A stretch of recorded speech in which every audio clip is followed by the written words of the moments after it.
覚悟してろよ。行くぜ。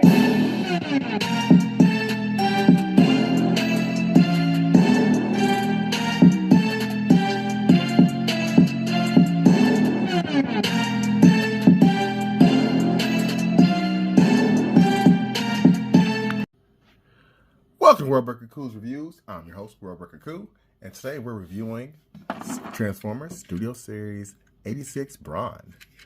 If you take a look at this guy, he's in all green. I wish the windshield right there in the back had some paint, because everything else does. So not too shabby. I like the silver paint there and the yellow. The weapon does come off. I feel like the wheel does too, but it doesn't. Yes, it does. Interesting.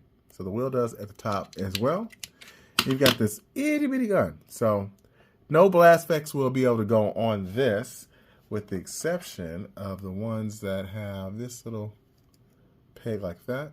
And then it looks kind of awkward. Okay, so you might want to find a smaller one. But he's very tight, very compact. I do like him. And surprise, surprise, underneath you can see his face. So not much else to this part of the review because there's not a whole lot to this figure. If you watch my Transformers Studios 86 Commander Class Ultra Magnus review, you saw that this guy was inside of him. So now we get him transformed so you can see how big he really is. And here we have Brawn transformed in his robot mode. Looking good. Looking good. Kind of a bit hard to focus on, so let's do it this way. You can see there's quite a bit of paint on this guy, which is nice. It's just the only thing that really bums me out is that back window back here. So that they just could not put any paint on there is an outrage. Yes, this still comes off. I don't think there's an actual use for this coming off.